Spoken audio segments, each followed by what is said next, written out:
Dear students, Calicut യൂണിവേഴ്സിറ്റിയുടെ BA ഹിസ്റ്ററിയുടെ 6th സെമസ്റ്ററിൻ്റെ ഒരു പേപ്പറാണ് കേരള ഹിസ്റ്ററി. അതിലെ 5 മാർക്ക് ക്വസ്റ്റ്യൻസ് ആണ് നമ്മൾ നോക്കുന്നത്. ഫസ്റ്റ് വരുന്നത് പുന്നപ്ര വയലാർ സ്ട്രഗിൾ ആണ്. തിരുവിതാംകൂറിലെ തൊഴിലാളി വർഗ പോരാട്ടത്തിൽ ഏറ്റവും പ്രധാനപ്പെട്ട ഒന്നായിരുന്നു 1946 പുന്നപ്ര വയലാർ സമരം. സർ CP രാമസ്വാമി അയ്യരുടെ ഭരണത്തിനെതിരായിട്ട് കമ്മ്യൂണിസ്റ്റ് പാർട്ടിയുടെ നേതൃത്വത്തിൽ നടന്ന ഒരു സമരമായിരുന്നു ഇത്. അപ്പോൾ തൊഴിലാളികളുടെ അവകാശങ്ങൾക്കും മെച്ചപ്പെട്ട ജീവിത സാഹചര്യങ്ങൾക്കും വേണ്ടിയിട്ടായിരുന്നു ഈ ഒരു സമരം നടന്നിരുന്നത്. 1946 പുന്നപ്ര വയലാർ സമരം നടന്നത്. ഇത് തിരുവിതാംകൂറിൻ്റെ തൊഴിലാളി വർഗ പോരാട്ടങ്ങളിലെ ഏറ്റവും പ്രധാനപ്പെട്ട ഒന്നായിരുന്നു. സർ CP രാമസ്വാമി അയ്യരുടെ ഭരണത്തിനെതിരെ കമ്മ്യൂണിസ്റ്റ് പാർട്ടിയുടെ നേതൃത്വത്തിൽ നടന്ന ഒരു സമരമായിരുന്നു ഇത്. പുന്നപ്രയിലും വയലാറിലും കയർ തൊഴിലാളികളും കർഷക തൊഴിലാളികളും സംഘടിച്ച് തങ്ങളുടെ ദുരിതങ്ങൾക്ക് അറുതി വരുത്തണമെന്ന് ആവശ്യപ്പെട്ടുകൊണ്ട് നടത്തിയ ഒരു സമരമായിരുന്നു. ദീർഘനേരത്തെ ജോലി സമയമുണ്ട്, പക്ഷേ അവർക്ക് കുറഞ്ഞ കൂലി മാത്രമേ ഉള്ളൂ. ജന്മിമാർ അവരെ ചൂഷണം ചെയ്യുന്നുണ്ട്. അപ്പോൾ ഇതിനൊക്കെ എതിരായിട്ട് ശക്തമായ രീതിയിലുള്ള ചെറുത്തുനിൽപ്പായിരുന്നു പുന്നപ്ര വയലാർ സമരം. സർക്കാരിൻ്റെ ഭാഗത്തു നിന്നുണ്ടായിട്ടുള്ള അതിക്രൂരമായിട്ടുള്ള മർദ്ദനത്തോടു കൂടിയാണ് ഈ ഒരു സമരത്തെ അവരടിച്ചമർത്തിയിട്ടുള്ളത്. സൈനിക നടപടികളിലൂടെയും അതുപോലെ പോലീസിൻ്റെ വെടിവെപ്പിലൂടെയും നിരവധി തൊഴിലാളികൾ കൊല്ലപ്പെട്ടു. എങ്കിൽ ഈ സമരം കേരളത്തിലെ കമ്മ്യൂണിസ്റ്റ് പ്രസ്ഥാനത്തിന് ഒരു ഉത്തേജകമായിട്ട് മാറുകയാണ് ചെയ്തത്. അതായത് തൊഴിലാളി വർഗത്തിൻ്റെ ഐക്യത്തിനും പോരാട്ട വീര്യത്തിനും ഈ ഒരു സമരം കൂടുതൽ പ്രചോദനം നൽകി. പുന്നപ്ര വയലാർ രക്തസാക്ഷികളുടെ ഓർമ്മകൾ ഇന്നും കേരളത്തിലെ തൊഴിലാളി വർഗ പ്രസ്ഥാനത്തിന് ഒരു പ്രചോദനമാണ്. ഇപ്പോൾ നമ്മൾ പറഞ്ഞത് പുന്നപ്ര വയലാർ സമരത്തെക്കുറിച്ചാണ്. 1946 ഈ ഒരു സമരം നടന്നത്. സർ CP രാമസ്വാമി അയ്യരുടെ ഭരണത്തിനെതിരെ കമ്മ്യൂണിസ്റ്റ് പാർട്ടിയുടെ നേതൃത്വത്തിൽ നടന്ന ഒരു സമരമായിരുന്നു ഇത്. തൊഴിലാളികളുടെ അവകാശങ്ങൾക്കും മെച്ചപ്പെട്ട ജീവിത സാഹചര്യങ്ങൾക്കും വേണ്ടി നടന്ന ഒരു സമരമായിരുന്നു. തിരുവിതാംകൂറിൻ്റെ ചരിത്രത്തിൽ ഏറ്റവും പ്രധാനപ്പെട്ട ഒരു സമരമായിരുന്നു ഇത്. അപ്പോൾ ഈ സമരത്തിൻ്റെ ഫലമായിട്ട് തൊഴിലാളികളുടെ അവകാശങ്ങളെക്കുറിച്ച് സമൂഹം കൂടുതൽ ബോധവാന്മാരാകുകയും അത് കേരളത്തിൻ്റെ സാമൂഹിക രാഷ്ട്രീയ രംഗത്ത് ധാരാളം മാറ്റങ്ങൾക്ക് കാരണമാകുകയും ചെയ്തു. ഇനി 1956 ശേഷമുള്ള കേരളത്തിലെ ലാൻഡ് റിഫോംസിനെ കുറിച്ചാണ് നമുക്ക് പറയാനുള്ളത്. 1956 കേരള സംസ്ഥാനം രൂപീകൃതമായി അല്ലേ. അതായത് വിവിധ സംസ്ഥാനങ്ങൾ ഭാഷാടിസ്ഥാനത്തിൽ രൂപീകൃതമായ വർഷമാണ് 1956 എന്ന് പറഞ്ഞാൽ. അതുപോലെ തന്നെ കേരളവും രൂപീകൃതമായത് ഈ ഒരു വർഷത്തിലാണ് അല്ലേ. കേരളത്തിൻ്റെ രൂപീകരണം നടന്നതും അതുപോലെ കേരളത്തിൻ്റെ രൂപീകരണം നടന്നതും 1956 ഈ രൂപീകൃതമായതിനു ശേഷം കേരളം രൂപപ്പെട്ടതിന് ശേഷം നടപ്പാക്കിയ ഭൂമി പരിഷ്കരണങ്ങൾ സംസ്ഥാനത്തിൻ്റെ സാമൂഹിക സാമ്പത്തിക രംഗത്ത് ധാരാളം മാറ്റങ്ങൾ വരുത്തിയിട്ടുണ്ട്. അന്നത്തെ EMS നമ്പൂതിരിപ്പാടിൻ്റെ നേതൃത്വത്തിലുള്ള സർക്കാർ കൊണ്ടുവന്ന കേരള ഭൂപരിഷ്കരണ നിയമം ഒരു പ്രധാനപ്പെട്ട കാൽവെപ്പായിരുന്നു. ഈ നിയമപ്രകാരം ജന്മിമാരുടെ അമിത സ്വത്ത് ഇല്ലാതാക്കുകയും കൃഷി ചെയ്യുന്നവർക്ക് ഭൂമിയുടെ ഉടമസ്ഥാവകാശം നൽകപ്പെടുകയും ചെയ്തു. കുത്തകപ്പാട്ടം അവസാനിപ്പിക്കുകയും കുടിയായ്മ സമ്പ്രദായം ഇല്ലാതാക്കുകയും ചെയ്തു. കൃഷി ചെയ്യുന്നവർക്ക് ഭൂമിയുടെ മേൽ അവകാശം ലഭിച്ചതോടുകൂടി അവർക്ക് എന്ത് ചെയ്യും, അവർക്ക് കൂടുതൽ സുരക്ഷിതത്വം കിട്ടും. കാരണം ഭൂമിയുടെ ഉടമസ്ഥാവകാശം കർഷകരിലേക്ക് എത്തിയതോടുകൂടി കാർഷികോൽപാദനത്തിന് വർധനവുണ്ടായി. ജന്മിമാരുടെ സാമൂഹിക അധികാരം കുറയാനും ഇത് സഹായിച്ചു. ഇങ്ങനെ വരുമ്പോൾ സ്വാഭാവികമായിട്ടും നമ്മുടെ സാമൂഹിക രംഗങ്ങളിലെ മാറ്റങ്ങൾ വരും. ദാരിദ്ര്യം കുറയും, സാമൂഹിക അസമത്വം ഇല്ലാതാകും, സമൂഹത്തിലുണ്ടാകുന്ന ഉച്ചനീചിത്വങ്ങൾ ഇല്ലാതാവും. ഇത്തരത്തിൽ കേരളത്തിൻ്റെ സാമൂഹിക ഘടനയെ അപ്പാടെ മാറ്റിമറിക്കാൻ ഈ പരിഷ്കാരങ്ങൾക്ക് സാധിച്ചു എന്നുള്ളത് ഏറ്റവും വലിയ ഒരു ഘടകമാണ്. ഇനി നമുക്ക് പറയാനുള്ളത് assess the role of Christian missionaries in spreading of education in Kerala. കേരളത്തിൽ വിദ്യാഭ്യാസം പ്രചരിക്കുന്നതിൽ ക്രിസ്ത്യൻ മിഷണറീസിനുള്ള പങ്ക് എന്താണ്? അപ്പോൾ കേരളത്തിലെ ആധുനിക വിദ്യാഭ്യാസത്തിൻ്റെ വ്യാപനത്തിൽ ക്രിസ്ത്യൻ മിഷണറിമാർക്ക് സുപ്രധാനമായിട്ടുള്ള സ്ഥാനമുണ്ട്. 19ാം നൂറ്റാണ്ടിലും 20ാം നൂറ്റാണ്ടിൻ്റെ ആദ്യഘട്ടത്തിലും മിഷണറിമാർ കേരളത്തിലെ നിരവധി വിദ്യാഭ്യാസ സ്ഥാപനങ്ങൾ സ്ഥാപിച്ചു. അന്നത്തെ സാമൂഹിക സാഹചര്യത്തിൽ താഴ്ന്ന ജാതിക്കാർക്കും സ്ത്രീകൾക്കും വിദ്യാഭ്യാസം നിഷേധിക്കപ്പെട്ടിരുന്ന കാലഘട്ടത്തിൽ മിഷണറിമാരുടെ ഈ ഒരു ഇടപെടൽ ധാരാളം മാറ്റങ്ങളുണ്ടാക്കി. CMS church missionary society, LMS London missionary society തുടങ്ങിയ മിഷണറി സംഘടനകൾ കേരളത്തിൻ്റെ വിവിധ ഭാഗങ്ങളിൽ സ്കൂളുകൾ സ്ഥാപിക്കുകയും വിദ്യാഭ്യാസം വ്യാപിപ്പിക്കുകയും ചെയ്തു. അപ്പോൾ അവർ ഇംഗ്ലീഷ് വിദ്യാഭ്യാസം പ്രോത്സാഹിപ്പിച്ചു, സാക്ഷരതാ നിരക്ക് വർദ്ധിപ്പിച്ചു, ജാതിയുടെ അടിസ്ഥാനത്തിലുള്ള വിദ്യാഭ്യാസ വിവേചനങ്ങളെ ചോദ്യം ചെയ്തു. മിഷണറിമാരുടെ ലക്ഷ്യം മതപരിവർത്തനമായിരുന്നെങ്കിലും അവർ സ്ഥാപിച്ച വിദ്യാഭ്യാസ സ്ഥാപനങ്ങൾ കേരളത്തിൻ്റെ സാമൂഹികവും ബൗദ്ധികവുമായുള്ള ഉണർവിന് കാരണമായി മിഷണറിമാർ സ്ഥാപിച്ച പല വിദ്യാലയങ്ങളും പിന്നീട് പ്രശസ്തമായ കോളേജുകളായിട്ട് വളർന്നു. ദലിതർക്കും മറ്റ് പിന്നോക്ക വിഭാഗങ്ങൾക്കും വിദ്യാഭ്യാസം നേടാൻ ഇത് അവസരമൊരുക്കി. സ്ത്രീ വിദ്യാഭ്യാസത്തിന് മിഷണറിമാർ നൽകിയ പ്രാധാന്യം വളരെ കൂടുതലായിരുന്നു. ഇത്തരത്തിൽ കേരളത്തിൻ്റെ സാമൂഹിക ഉന്നമനത്തിന് മിഷണറിമാർ ഒഴിച്ചുകൂടാനാവാത്ത ഒരു സേവനമാണ് നൽകിയിട്ടുള്ളത്. അപ്പോൾ കേരളത്തിലെ ഇന്നത്തെ ഉയർന്ന സാക്ഷരതാ നിരക്ക് മിഷണറിമാരുടെ ആദ്യകാല പ്രവർത്തനത്തിൻ്റെ ഫലമായിട്ട് നമുക്ക് മനസ്സിലാക്കാൻ പറ്റും. ഇനി give a brief account of Kerala education act of 1958. 1958 Kerala education ആക്ടിനെ കുറിച്ച് എഴുതാനാണ് പറയുന്നത്. അപ്പോൾ കേരളത്തിലെ വിദ്യാഭ്യാസ രംഗത്ത് ഏറ്റവും പ്രധാനപ്പെട്ട ഒരു നിയമമായിരുന്നു 1958 കേരള വിദ്യാഭ്യാസ നിയമം. EMS നമ്പൂതിരിപ്പാടിൻ്റെ നേതൃത്വത്തിലുള്ള ആദ്യത്തെ കമ്മ്യൂണിസ്റ്റ് സർക്കാർ പാസാക്കിയ ഈ ഒരു നിയമം സംസ്ഥാനത്തെ വിദ്യാഭ്യാസ സ്ഥാപനങ്ങളെ നിയന്ത്രിക്കാനും ഏകീകരിക്കാനും ലക്ഷ്യമിട്ടുകൊണ്ടുള്ള ഒരു നിയമമായിരുന്നു. അക്കാലത്ത് കേരളത്തിലെ പല സ്കൂളുകളും കോളേജുകളും സ്വകാര്യ വ്യക്തികളുടെയും മതപരമായ സംഘടനകളുടെയും ഉടമസ്ഥതയിലായിരുന്നു. അപ്പോൾ ഈ ഒരു നിയമത്തിലൂടെ സ്വകാര്യ സ്കൂളുകളുടെ അധ്യാപന നിയമനം, സേവന വ്യവസ്ഥകൾ, പാഠ്യപദ്ധതി, ഫീസ് ഘടന എന്നിവയിൽ സർക്കാർ നിയന്ത്രണങ്ങൾ കൊണ്ടുവന്നു. എല്ലാ കുട്ടികൾക്കും ഗുണമേന്മയുള്ള വിദ്യാഭ്യാസം ലഭ്യമാക്കുക, അധ്യാപകരുടെ ജോലി സാഹചര്യങ്ങൾ മെച്ചപ്പെടുത്തുക, ഇവയായിരുന്നു ഈ നിയമത്തിൻ്റെ പ്രധാന ലക്ഷ്യങ്ങൾ എന്ന് പറഞ്ഞാൽ. ഈ ഒരു നിയമം ധാരാളം വിവാദങ്ങൾ ഉണ്ടാക്കിയിട്ടുണ്ട്. സ്വകാര്യ സ്കൂൾ മാനേജ്മെൻറ്റുകൾ, പ്രത്യേകിച്ച് മതപരമായ സംഘടനകൾ, ഇത് അവരുടെ സ്വയംഭരണാധികാരത്തിലുള്ള കടന്നുകയറ്റമായിട്ട് അവർ വ്യാഖ്യാനിക്കാൻ തുടങ്ങി. കത്തോലിക്ക സഭയുടെ നേതൃത്വത്തിൽ ശക്തമായ പ്രതിഷേധങ്ങൾ നടന്നു. ഈ പ്രതിഷേധങ്ങളിൽ എന്തായി, സർക്കാരിനെ പ്രതിസന്ധിയിലാക്കുകയും 1959 ആദ്യത്തെ കമ്മ്യൂണിസ്റ്റ് സർക്കാരിൻ്റെ പിരിച്ചുവിടലിലേക്ക് അത് എത്തിക്കുകയും ചെയ്തിട്ടുണ്ട്. അപ്പോൾ എന്നിരുന്നാലും ഈ നിയമം പിന്നീട് പലതവണ ഭേദഗതി ചെയ്യുകയും നിയമപരമായ വെല്ലുവിളികളെ അതിജീവിക്കുകയും ചെയ്തു. കേരളത്തിലെ ഇന്നത്തെ വിദ്യാഭ്യാസ സമ്പ്രദായത്തിൽ സർക്കാർ നിയന്ത്രണവും തുല്യതയും ഉറപ്പാക്കുന്നതിൽ ഈ നിയമത്തിന് വളരെയധികം പങ്കുണ്ട്. ഇനി assess various aspects of Kerala development experience in health and medical sector. അപ്പോൾ കേരളത്തിൻ്റെ വികസന മാതൃകയിൽ ആരോഗ്യ വൈദ്യ മേഖലയ്ക്ക് ഒരു പ്രധാന പങ്കുണ്ട്. കുറഞ്ഞ പ്രതിശീർഷ വരുമാനം ഉണ്ടായിരുന്നിട്ടും ഉയർന്ന ആരോഗ്യ സൂചകങ്ങൾ കൈവരിക്കാൻ കേരളത്തിന് സാധിച്ചു എന്നത് തന്നെ ലോകശ്രദ്ധ അർഹിക്കുന്ന ഒരു കാര്യമാണ്. ഇതിന് പിന്നിൽ നിരവധി കാരണങ്ങളുണ്ട്. എന്തൊക്കെയാണ് കാരണങ്ങൾ? കേരളം പൊതുജനാരോഗ്യത്തിന് വളരെയധികം പ്രാധാന്യം നൽകി എന്നുള്ളത്. പ്രാഥമിക ആരോഗ്യ കേന്ദ്രങ്ങളുടെ ഒരു വലിയ ശൃംഖല സംസ്ഥാനത്തുടനീളം സ്ഥാപിച്ചു എന്നുള്ളത് ഇത് സാധാരണക്കാർക്ക് എളുപ്പത്തിൽ ചികിത്സ ലഭ്യമാക്കാൻ സഹായിക്കുന്ന തരത്തിലുള്ളതായിരുന്നു. ഇപ്പോൾ സാക്ഷരതാ നിരക്ക്, പ്രത്യേകിച്ച് സ്ത്രീകളുടെ സാക്ഷരതാ നിരക്ക് ഉയർന്നത് ആരോഗ്യ ബോധവൽക്കരണത്തിനും ആരോഗ്യ സേവനങ്ങളുടെ ഉപയോഗത്തിനും സഹായകമായി. പ്രതിരോധ കുത്തിവയ്പ്പുകൾ, ശുചിത്വ പരിപാടികൾ, ആരോഗ്യ വിദ്യാഭ്യാസം എന്നിവയിൽ സർക്കാർ ശ്രദ്ധ ചെലുത്തി. അപ്പോൾ ഇത് പകർച്ചവ്യാധികൾ നിയന്ത്രിക്കാനും മൊത്തത്തിലുള്ള ആരോഗ്യം മെച്ചപ്പെടുത്താനും സഹായിച്ചിട്ടുണ്ട്. ആരോഗ്യ സൗകര്യങ്ങളുടെ തുല്യമായുള്ള വിതരണം കേരളത്തിൻ്റെ മറ്റൊരു പ്രത്യേകതയായിരുന്നു. എങ്കിലും കേരളം ആരോഗ്യ മേഖലയിൽ ചില വെല്ലുവിളികൾ നേരിടുന്നുണ്ട്. ജീവിതശൈലി രോഗങ്ങൾ വർദ്ധിക്കുന്ന ഒരു പ്രധാനപ്പെട്ട പ്രശ്നമാണ് പ്രമേഹം, രക്തസമ്മർദ്ദം തുടങ്ങിയ രോഗങ്ങൾ ധാരാളമായിട്ട് സംസ്ഥാനത്ത് വർദ്ധിച്ചു. കൂടാതെ ചികിത്സാ ചെലവുകൾ വർദ്ധിക്കുന്നത് സാധാരണക്കാർക്ക് ബുദ്ധിമുട്ടുണ്ടാക്കുന്ന രീതിയിൽ വർദ്ധിക്കാൻ തുടങ്ങി. അതുപോലെ പ്രായമായവരുടെ എണ്ണം കൂടുന്നത് ആരോഗ്യരംഗത്ത് പുതിയ ആവശ്യങ്ങൾ ഉയർത്തുന്ന രീതിയിലുള്ളതായിരുന്നു. പ്രായമായവരുടെ എണ്ണം വർദ്ധിക്കാൻ തുടങ്ങി.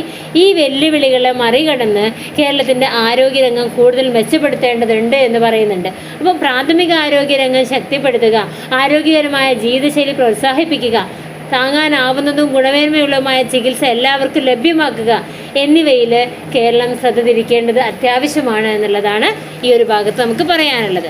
ഇനി write a note on the Channar agitation. Channar ലഹളയെക്കുറിച്ച് അല്ലെങ്കിൽ ചാന്നാർ സമരത്തെക്കുറിച്ച് നമുക്ക് നോക്കാം. തിരുവിതാംകൂറിൽ നടന്ന ഒരു പ്രധാന സാമൂഹിക പരിഷ്കരണ പ്രസ്ഥാനമായിരുന്നു ചാന്നാർ ലഹള. 19-ാം നൂറ്റാണ്ടിലാണ് ഈ ഒരു ലഹള നടന്നിട്ടുള്ളത്.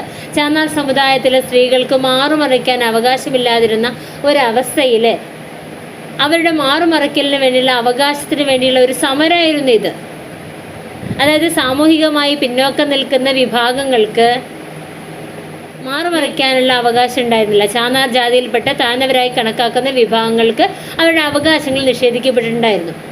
അപ്പോൾ ഈ ലഹള പല ഘട്ടങ്ങളിലായിട്ടാണ് നടന്നത്. 1820-കളിൽ ക്രിസ്തുമതം സ്വീകരിച്ച ചാന്നാർ സ്ത്രീകൾ മാറുമറയ്ക്കാൻ തുടങ്ങി. ഇതിൽ ഉയർന്ന ജാതിക്കാർ പ്രതിഷേധിച്ചു. അവർ അക്രമം നടത്തി. പിന്നീട് എല്ലാ ചാന്നാർ സ്ത്രീകൾക്കും ഈ ഒരു അവകാശം ലഭിക്കണമെന്ന് ആവശ്യപ്പെട്ട് പ്രക്ഷോഭങ്ങൾ നടന്നു.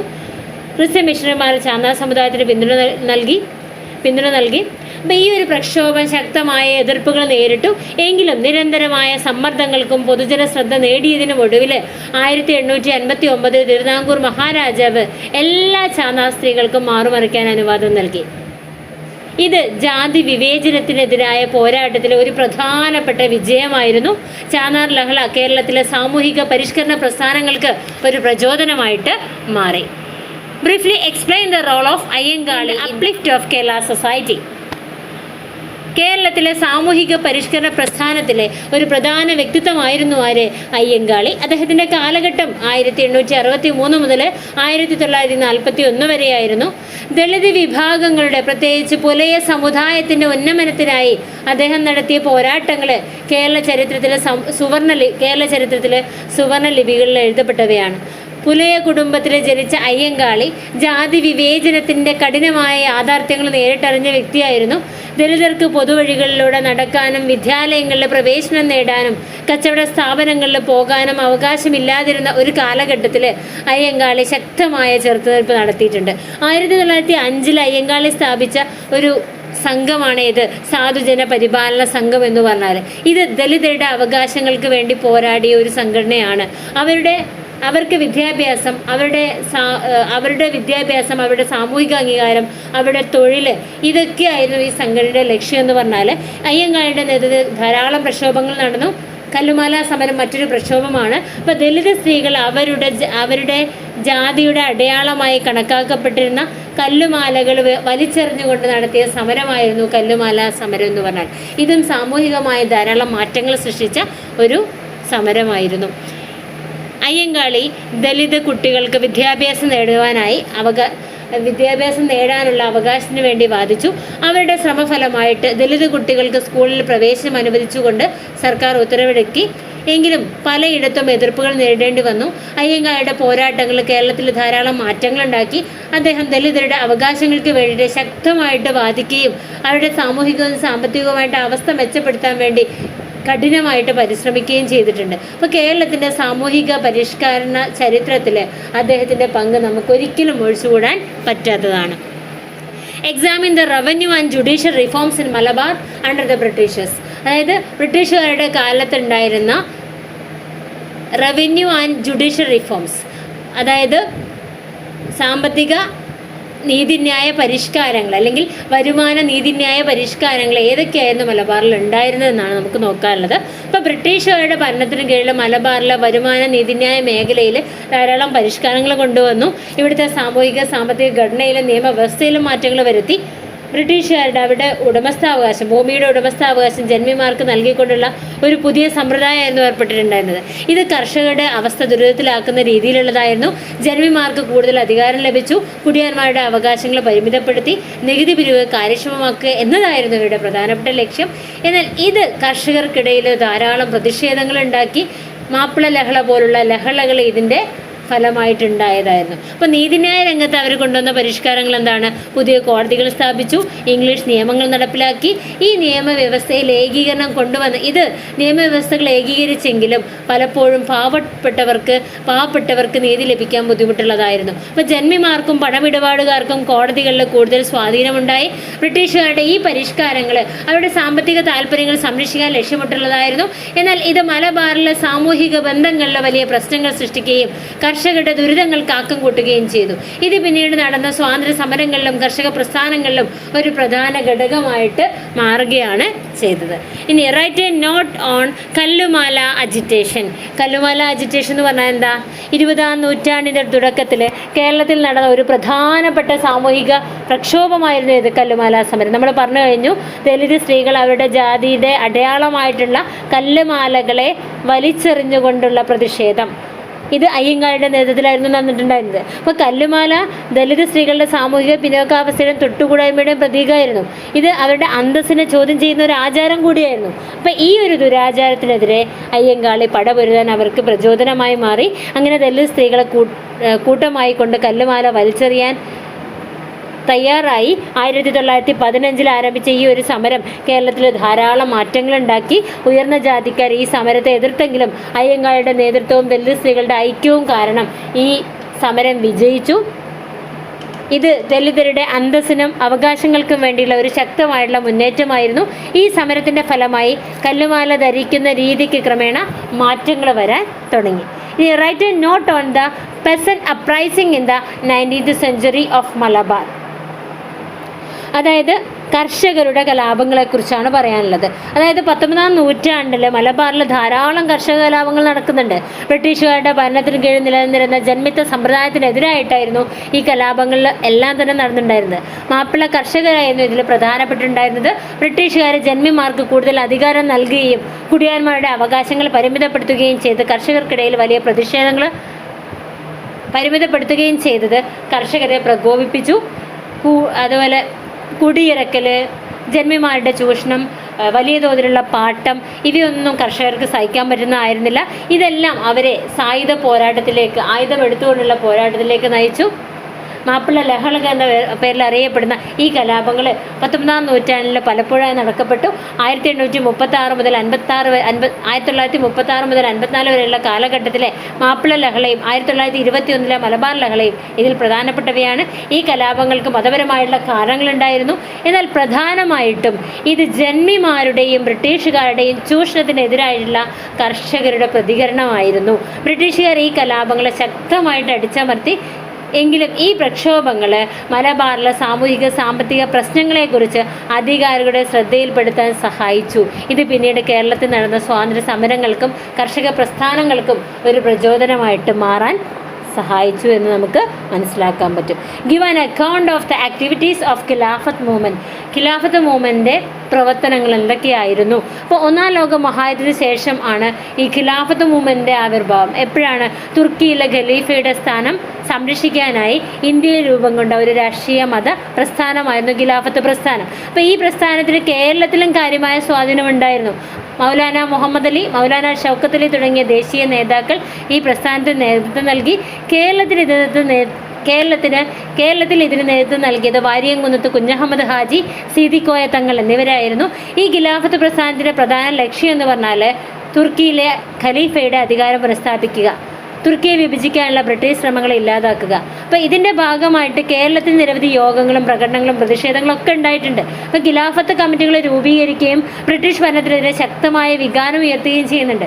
കേരളത്തിലെ ഖിലാഫത്ത് പ്രസ്ഥാനം പിന്നീട് മലബാർ കലാപത്തിലേക്ക് വഴിതെളിക്കുന്നുണ്ട്. അപ്പോൾ 1921 നടന്ന ഈ കലാപം ഖിലാഫത്ത് പ്രസ്ഥാനത്തിൻ്റെ ലക്ഷ്യങ്ങളിൽ നിന്ന് വ്യതിചലിക്കുകയും ഒരു കർഷക ലഹളയുടെ സ്വഭാവം കൈവരിക്കുകയും ചെയ്യുന്നുണ്ട്. അപ്പോൾ ജന്മിമാരുടെയും ബ്രിട്ടീഷ് ഭരണകൂടത്തിൻ്റെയും ചൂഷണത്തിനെതിരെ കർഷകർ രംഗത്തിറങ്ങിയതോടുകൂടി സ്ഥിതിഗതികൾ ആകെ മാറി. ഖിലാഫത്ത് പ്രസ്ഥാനം ദേശീയ തലത്തിൽ ദുർബലമായെങ്കിലും കേരളത്തിലെ സാമൂഹിക രാഷ്ട്രീയ രംഗത്ത് ഇത് വളരെയധികം സ്വാധീനം ചെലുത്താൻ സഹായിച്ചിട്ടുണ്ട്.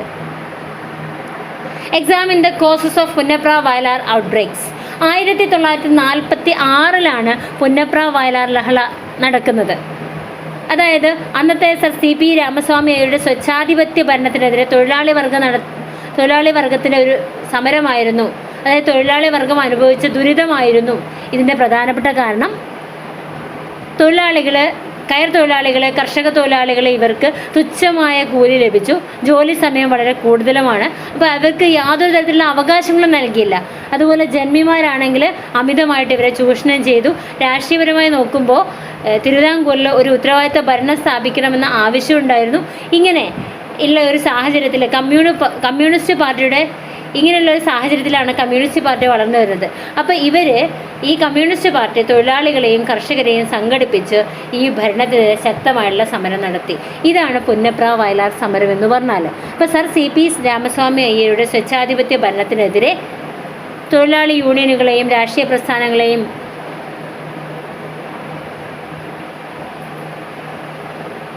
സർ CP രാമസ്വാമി അയ്യർ തൊഴിലാളി യൂണിയനുകളെയും രാഷ്ട്രീയ പ്രസ്ഥാനങ്ങളെയും ഒക്കെ അടിച്ചമർത്താൻ ശ്രമിച്ചു. ഇതിനെതിരെ ജനങ്ങൾ ശക്തമായിട്ട് പ്രതിഷേധിച്ചു. ഈ കാരണങ്ങളെല്ലാം ഒത്തുചേർന്നപ്പോഴാണ് പുന്നപ്ര വയലാറിലെ തൊഴിലാളികളും കർഷകരും ലഹളത്തിലേക്ക് തിരിഞ്ഞത്. അവർ തങ്ങളുടെ അവകാശങ്ങൾക്കായിട്ട് പോരാടാൻ തന്നെ തീരുമാനിച്ചു. ഇനി bring out the features of feudalism in Kerala. കേരളത്തിലെ ഫ്യൂഡലിസത്തിൻ്റെ പ്രത്യേകതകൾ എന്തൊക്കെയായിരുന്നു? കുടിയാന്മാരുടെ അവസ്ഥ നോക്കുമ്പോൾ കൃഷി ചെയ്യുന്നവർക്ക് ഭൂമിയുടെ മേൽ യാതൊരു അവകാശം ഉണ്ടായിരുന്നില്ല. അവർ ജന്മിമാരുടെ കീഴിൽ വെറും കുടിയാന്മാരായിരുന്നു. അവർക്ക് ഉയർന്ന പാട്ടം നൽകേണ്ടിയിരുന്നു. എന്നാൽ ജന്മിമാരുടെ അവസ്ഥയോ, അവർ ഭൂമിയുടെ ഉടമസ്ഥാവകാശം കൈക്കൊണ്ടു. അവർക്ക് ഭൂമി കൈമാറ്റം ചെയ്യാനും വിൽക്കാനും അവകാശമുണ്ടായിരുന്നു. പൂർണ്ണ അവകാശം അവർക്ക് തന്നെയായിരുന്നു. സാമൂഹിക അധികാരത്തിൽ നോക്കുമ്പോൾ ജന്മിമാർക്ക് സമൂഹത്തിലെ ഉയർന്ന സ്ഥാനവും അവർക്ക് രാഷ്ട്രീയവും സാമൂഹികമായ കാര്യങ്ങളിൽ വളരെയധികം സ്വാധീനമുണ്ടായി. അവർ ജന്മിമാരെ കുടിയാന്മാരെ പല തരത്തിലും ചൂഷണം ചെയ്തു. അവർക്ക് കുറഞ്ഞ കൂലി നൽകുകയും കൂടുതൽ സമയം ജോലി ചെയ്യിപ്പിക്കുകയും ചെയ്തു. അതുപോലെ അനുഷ്ഠാനപരമായുള്ള കാര്യങ്ങളിൽ ജന്മിമാർക്കും കുടിയാന്മാർക്കും ഇടയിൽ നല്ല ചില അനുഷ്ഠാനപരമായ ചില ബന്ധങ്ങളുണ്ടായിരുന്നു. അതായത് ജന്മിമാർക്കും കുടിയാന്മാർക്കും ഇടയിൽ അനുഷ്ഠാനപരമായിട്ടുള്ള ചില ബന്ധങ്ങൾ നിലനിന്നു. ഇത് ജന്മിമാരുടെ അധികാരം നിലനിർത്തുന്നതിന് വേണ്ടിയുള്ള ബന്ധങ്ങളായിരുന്നു. അതായത് കേരളത്തിലെ ജന്മിത്വത്തെ ഒരു സങ്കീർണമായ സാമൂഹിക സാമ്പത്തിക വ്യവസ്ഥയായിട്ട്, അതായത് കർഷകർ ജന്മിമാരെ ആദരിച്ചുകൊണ്ട്, കർഷകരെ ഏത് വിധത്തിലും ജന്മിമാർക്ക് ചൂഷണം ചെയ്തുകൊണ്ടുള്ള ഒരു സാമൂഹിക വ്യവസ്ഥ നിലനിന്നു. ഇത് പിന്നീട് കർഷക പ്രസ്ഥാനങ്ങൾക്കും ഭൂമി പരിഷ്കരണങ്ങൾക്കും ഒരു പ്രധാന കാരണമായിട്ട് മാറുകയാണ് ചെയ്തത്. Discuss the modernisation process under colonel Munro in Travancore. തിരുവിതാംകൂറിലെ കേണൽ മൺറോയുടെ നേതൃത്വത്തിൽ കൊണ്ടുവന്ന ആധുനികവൽക്കരണ പ്രക്രിയയെക്കുറിച്ചാണ് നമുക്ക് പറയാനുള്ളത്. 1810 മുതൽ 1814 വരെ തിരുവിതാംകൂറിലെ ദിവാനായിരുന്നു കേണൽ മൺറോ. ഈ ഒരു കാലഘട്ടത്തിൽ മൺറോ കുറേ പരിഷ്കാരങ്ങൾ കൊണ്ടുവരുന്നുണ്ട്. എന്തൊക്കെയാണ്? അദ്ദേഹം പുതിയ കോടതികൾ സ്ഥാപിച്ചു, നീതിന്യായ വ്യവസ്ഥകൾ കൂടുതൽ കാര്യക്ഷമമാക്കി, ഭൂമി സർവേയും പുതിയ നികുതി സമ്പ്രദായങ്ങളും ഒക്കെ കൊണ്ടുവന്നു. അതുപോലെ ഭൂമിയുടെ അളവ് കൃത്യമായി നിർണ്ണയിക്കാനും ന്യായമായ നികുതി ഈടാക്കാനും അത് സഹായിച്ചിട്ടുണ്ട്. അതായത് ഭൂമി സർവേ നടത്തിയതോടുകൂടി ഭൂമിയുടെ അളവ് കൃത്യമായി നിർണ്ണയിക്കാനും ന്യായമായ നികുതി ഈടാക്കാനും കഴിയുന്ന രീതിയിലേക്ക് കൊണ്ടുവന്നു. അതുപോലെ റോഡുകൾ, പാലങ്ങൾ തുടങ്ങിയ പൊതുമരാമത്ത് പ്രവൃത്തികൾക്ക് അദ്ദേഹം പ്രാധാന്യം കൊടുത്തിട്ടുണ്ട്. ഗതാഗത സൗകര്യങ്ങൾ മെച്ചപ്പെടുത്താൻ സഹായിച്ചിട്ടുണ്ട്. തിരുവിതാംകൂർ സൈന്യത്തെ പുനഃസംഘടിപ്പിക്കുന്നുണ്ട്. രാജ്യത്തിൻ്റെ സുരക്ഷ ഉറപ്പാക്കുന്ന രീതിയിലുള്ള സൈന്യത്തെ കൊണ്ടുവരുന്നുണ്ട്. ദേവസ്വങ്ങളുടെ ഭരണം ഏറ്റെടുക്കുന്നുണ്ട്. ഇത് ക്ഷേത്രങ്ങളുടെ വരുമാനം സർക്കാരിന് ലഭിക്കാനിടയാക്കുന്നുണ്ട്. അപ്പോൾ ഇത്തരത്തിലുള്ള പരിഷ്കാരങ്ങൾ തിരുവിതാംകൂറിനെ ഒരു ആധുനിക രാജ്യമാക്കി മാറ്റുന്നതിൽ വളരെയധികം സഹായിക്കുന്നുണ്ട്. ഇത് ഭരണത്തിലും സാമ്പത്തിക രംഗത്തും വളരെയധികം മാറ്റങ്ങൾ ഉണ്ടാക്കുന്നുണ്ട്. Brief account of the causes of Kurichya revolt. എന്താണ് കുറിച്യ റിവോൾട്ടിനുള്ള കാരണങ്ങൾ? 1812 വയനാട്ടിലെ കുറിച്യർ ബ്രിട്ടീഷ് ഭരണത്തിനെതിരെ നടത്തിയ ലഹളയാണ് കുറിച്യ ലഹള. ഇതിന് പ്രധാനമായും 2 കാരണങ്ങളുണ്ടായിരുന്നു. എന്താണ് കുറിച്യ ലഹളയ്ക്കുള്ള കാരണം? ഒന്ന്, അമിതമായുള്ള നികുതി. ബ്രിട്ടീഷുകാർ കുറിച്യരിൽ നിന്ന് അമിതമായ നികുതി ഈടാക്കി. ഇതവർക്ക് താങ്ങാൻ കഴിയാത്തതായിരുന്നു. ഇതവരെ പ്രകോപിപ്പിച്ചു. രണ്ടാമത്, വനനിയമങ്ങൾ. ബ്രിട്ടീഷുകാർ വനത്തിലെ കുറിച്യർക്കുണ്ടായിരുന്ന അവകാശങ്ങളൊക്കെ വെട്ടിക്കുറച്ചു. വനവിഭവങ്ങൾ ശേഖരിക്കുന്നതിനും കൃഷി ചെയ്യുന്നതിനും അവർക്ക് നിയന്ത്രണങ്ങൾ ഏർപ്പെടുത്തി. ഈ കാരണങ്ങൾ കുറിച്യരെ പ്രകോപിപ്പിക്കുകയും അവർ ലഹളയിലേക്ക് തിരിയുകയും ചെയ്തു. ലഹളയെ ബ്രിട്ടീഷുകാർക്ക് എളുപ്പത്തിൽ അടിച്ചമർത്താൻ കഴിഞ്ഞെങ്കിലും ഇത് ബ്രിട്ടീഷ് ഭരണത്തിനെതിരായ ആദ്യകാല ചെറുത്തുനിൽപ്പുകളിൽ ഒന്നായിരുന്നു എന്ന് നമുക്ക് മനസ്സിലാക്കാൻ പറ്റും. Assess the role of Ayyankali to social renaissance in Kerala. Assess the role of Ayyankali to the social renaissance of Kerala. കേരളത്തിൻ്റെ സാമൂഹിക നവോത്ഥാനത്തിൽ അയ്യങ്കാളിക്ക് നിർണായകമായ സ്ഥാനമുണ്ട്. ദളിത് വിഭാഗങ്ങളുടെ അവകാശങ്ങൾക്ക് വേണ്ടി അദ്ദേഹം നടത്തിയ പോരാട്ടങ്ങൾ കേരള ചരിത്രത്തിലെ ഒരു പ്രധാനപ്പെട്ട സംഭവമാണ്. ഇതിലേറ്റവും പ്രധാനപ്പെട്ടതാണ് സാധുജന പരിപാലന സംഘം. അദ്ദേഹം ദളിതരുടെ ഉന്നമനത്തിന് വേണ്ടി മുന്നോട്ട് വെച്ച ഒരു പ്രസ്ഥാനമായിരുന്നു ഇത്.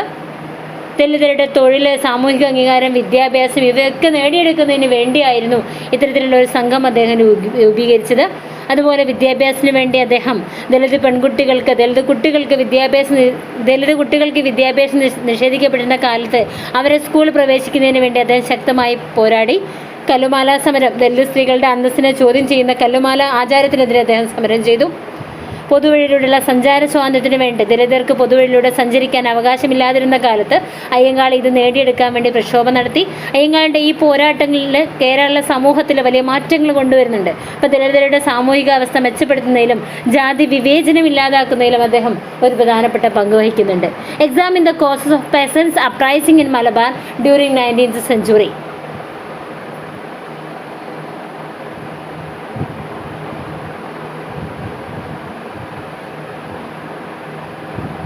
19ാം നൂറ്റാണ്ടിൽ മലബാറിൽ നിന്ന് കർഷക കലാപങ്ങൾക്കുള്ള കാരണം പ്രധാനമായും മലബാറിലെ സാമൂഹിക സാമ്പത്തിക വ്യവസ്ഥയിൽ ഒരു വലിയ അസമത്വം ഉണ്ടായിരുന്നു. ജന്മിമാർക്ക് കൂടുതൽ സൗകര്യങ്ങളും അവകാശങ്ങളും ഉണ്ടായിരുന്നു. ഈ കാരണങ്ങൾ മാപ്പിള കർഷകരെ പ്രകോപിപ്പിക്കുകയും അവർ ലഹളയിലേക്ക് തിരികുകയും ഈ കലാപങ്ങൾ ബ്രിട്ടീഷ് ഭരണത്തിനെതിരെയും ജന്മിമാരുടെ ചൂഷണത്തിനെതിരെയുള്ള പ്രതിഷേധമായി മാറി. ബ്രിട്ടീഷ് ഭൂനയങ്ങൾ, അതായത് ബ്രിട്ടീഷുകാർ നടപ്പിലാക്കിയ ഭൂനയങ്ങൾ ജന്മിമാർക്ക് കൂടുതൽ അധികാരം നൽകി. ഇത് കുടിയാന്മാരുടെ അവസ്ഥ കൂടുതൽ ദുരിതത്തിലാക്കി. അവർ ഉയർന്ന പാട്ടം, കുടിയിറക്കൽ തുടങ്ങിയവയൊക്കെ അവിടുത്തെ നിത്യസംഭവമായിരുന്നു. ഇതൊക്കെ കർഷകരെ ജന്മിമാർക്കെതിരെ പ്രകോപിപ്പിക്കുകയാണ് ചെയ്തത്. Describe the historical significance of Malayali memorial. Malayali മെമ്മോറിയലിൻ്റെ ചരിത്രപരമായ പ്രാധാന്യം എന്താണ്? ശ്രീമൂലം തിരുനാൾ മഹാരാജാവിൻ്റെ കാലത്ത് തിരുവിതാംകൂറിൽ ഉയർന്നു വന്ന ഔദ്യോഗിക സ്ഥാനങ്ങളിൽ മലയാളികൾക്ക് പ്രാധാന്യം വേണമെന്ന ആവശ്യവുമായിട്ട് 1891 ജനുവരി 1 അന്നത്തെ മഹാരാജാവിന് നൽകിയ നിവേദനമാണ് മലയാളി മെമ്മോറിയൽ എന്ന പേരിൽ അറിയപ്പെടുന്നത്. ആ കാലഘട്ടത്തിൽ തിരുവിതാംകൂറിലെ ഉയർന്ന ഔദ്യോഗിക പദവികൾ വഹിച്ചിരുന്നത് തമിഴ് ബ്രാഹ്മണരായിരുന്നു. ഇതിനെതിരെ തിരുവിതാംകൂറുകാർക്ക് എന്ന ആശയത്തിൻ്റെ ഉപജ്ഞാതാവായ barrister JP Pillai, KP Sankara Menon, doctor Palpu, CV Raman Pillai, C Krishnapillai, Kaavaalaa Neelakanta Pillai, KC Shadanandan Nair തുടങ്ങിയവരുടെ നേതൃത്വത്തിൽ 10,028 പേരുടെ ഒപ്പ് ശേഖരിച്ച് മഹാരാജാവിന് നൽകുകയും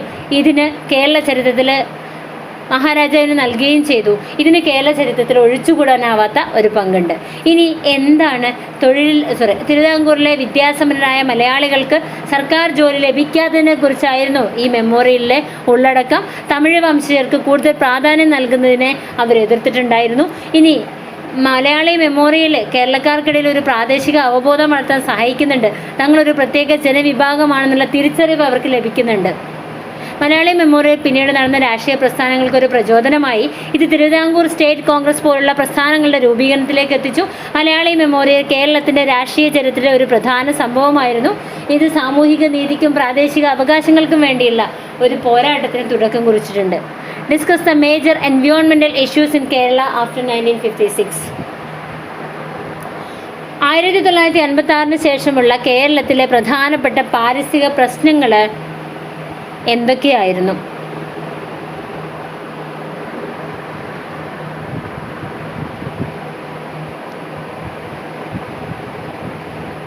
സാമൂഹികവും സാമ്പത്തികവുമായ വളർച്ചയിൽ ധാരാളം മാറ്റങ്ങളുണ്ടായ ഒരു കാലഘട്ടമായിരുന്നു 1956 ശേഷമുള്ള കാലഘട്ടം. പക്ഷേ ഈ വളർച്ചയുടെ ഫലമായി കേരളം നിരവധി പാരിസ്ഥിതിക പ്രശ്നങ്ങളെ അഭിമുഖീകരിച്ചു.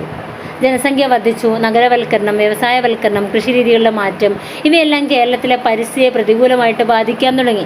കേരളം നേരിടുന്ന പ്രധാന പരിസ്ഥിതി പ്രശ്നങ്ങളിൽ ഒന്നായിരുന്നു വനനശീകരണം. കാർഷിക ആവശ്യങ്ങൾക്കും കെട്ടിട നിർമ്മാണത്തിനും മറ്റ് വികസന പ്രവർത്തനങ്ങൾക്കും വേണ്ടിയിട്ട് വനങ്ങൾ വ്യാപകമായിട്ട് വെട്ടിനശിപ്പിച്ചു. വനങ്ങളുടെ വിസ്തൃതി കുറയ്ക്കുന്നതിനും ജൈവവൈവിധ്യം നഷ്ടപ്പെടുന്നതിനും മണ്ണൊലിപ്പ് വർദ്ധിക്കുന്നതിനും കാരണമായി. പശ്ചിമഘട്ട മലനിരകളിലെ വനനശീകരണം കേരളത്തിലെ കാലാവസ്ഥയെയും ജലലഭ്യതയെയും പ്രതികൂലമായി ബാധിച്ചു. മറ്റൊരു ഗുരുതരമായ പ്രശ്നമാണ് ജലമലിനീകരണം എന്ന് പറഞ്ഞാൽ. അപ്പോൾ വ്യവസായശാലകളിൽ നിന്നും വീടുകളിൽ നിന്നുമുള്ള മാലിന്യങ്ങൾ പുഴകളിലും കായലുകളിലും തടാകങ്ങളിലും കലരുന്നത് ജലത്തിൻ്റെ ഗുണമേന്മയെ നശിപ്പിച്ചു. കീടനാശിനികളുടെയും രാസവളങ്ങളുടെയും അമിതമായുള്ള ഉപയോഗം കൃഷിസ്ഥലങ്ങളിൽ നിന്നും ജലസ്രോതസ്സുകളിൽ നിന്നും ഒഴുകിയെത്തുന്നത് ജലമലിനീകരണത്തിൻ്റെ വ്യാപ്തി വർദ്ധിപ്പിച്ചു. ഇത് കുടിവെള്ളത്തിൻ്റെ ലഭ്യതയെയും മത്സ്യസമ്പത്തിനെയും പ്രതികൂലമായി ബാധിച്ചു. ഖരമാലിന്യ സംസ്കരണം കേരളം നേരിടുന്ന മറ്റൊരു വലിയ വെല്ലുവിളിയാണ്. അപ്പോൾ നഗരങ്ങളിലും പട്ടണങ്ങളിലും ഖരമാലിന്യം കുന്നുകൂടുന്നത് ആരോഗ്യ പ്രശ്നങ്ങൾക്കും പരിസ്ഥിതി മലിനീകരണങ്ങൾക്കും കാരണമായി. ശാസ്ത്രീയമായ മാലിന്യ സംസ്കരണ സംവിധാനങ്ങളുടെ അഭാവം ഈ പ്രശ്നങ്ങളെ കൂടുതൽ ഗുരുതരമാക്കി. പ്ലാസ്റ്റിക് മാലിന്യങ്ങൾ ഒരു വലിയ ഭീഷണിയായി ഉയർന്നു. തീരദേശ ശോഷണം കേരളത്തിൻ്റെ തീരപ്രദേശങ്ങളിൽ ഒരു പ്രധാന പാരിസ്ഥിതിക പ്രശ്നമായിരുന്നു. കടലാക്രമണം, മണൽ ഖനനം, തീരദേശ നിയമങ്ങളുടെ ലംഘനം ഇവയെല്ലാം തീരദേശ പ്രദേശങ്ങളുടെ നാശത്തിന് കാരണമായി. ഇത് മത്സ്യത്തൊഴിലാളികളുടെ ജീവിതത്തെയും ടൂറിസം മേഖലയെയും ബാധിച്ചു. കാലാവസ്ഥാ മാറ്റം കേരളത്തെ ബാധിക്കുന്ന ഒരു പ്രധാന പ്രശ്നമായിരുന്നു. വർദ്ധിച്ചു വരുന്ന താപനില, മഴയുടെ രീതിയിലുള്ള മാറ്റങ്ങൾ, വരൾച്ച, വെള്ളപ്പൊക്കം തുടങ്ങിയ പ്രതിഭാസങ്ങൾ കേരളത്തിൽ സാധാരണമായി മാറി. ഇത് കൃഷിയെയും ജലസ്രോതസ്സുകളെയും ആരോഗ്യത്തെയും പ്രതികൂലമായി ബാധിച്ചു. ഇത്തരത്തിലെ പ്രശ്നങ്ങൾ കേരളത്തിൻ്റെ സുസ്ഥിര വികസനത്തിന് ഭീഷണിയായി മാറി. ഈ പ്രശ്നങ്ങൾക്ക് പരിഹാരം കാണുന്നതിനായി സർക്കാർ തലത്തിലും പൊതുജന തലത്തിലും ശക്തമായിട്ടുള്ള നടപടികൾ ആവശ്യമാണ്. വനസംരക്ഷണം, ജലസംരക്ഷണം, മാലിന്യ സംസ്കരണം, ഹരിതഗൃഹ വാതകങ്ങളുടെ പുറന്തള്ളൽ കുറയ്ക്കുക തുടങ്ങിയ കാര്യങ്ങളിൽ കൂടുതൽ ശ്രദ്ധ ചെലുത്തേണ്ടതുണ്ട്. പാരിസ്ഥിതിക അവബോധം വളർത്തുന്നതിലൂടെയും സുസ്ഥിരമായ ജീവിതശൈലി പിന്തുടരുന്നതിലൂടെയും ഈ പ്രശ്നങ്ങളെ ഒരു പരിധിവരെ നമുക്ക് നിയന്ത്രിക്കാൻ സാധിക്കും. ഇത്രയുമാണ് നമുക്ക് 5 മാർക്കിൻ്റെ ചോദ്യങ്ങളെക്കുറിച്ച് പറയാനുള്ളത്. മറ്റൊരു വീഡിയോയുമായിട്ട് വീണ്ടും കാണാം. Okay, thank you.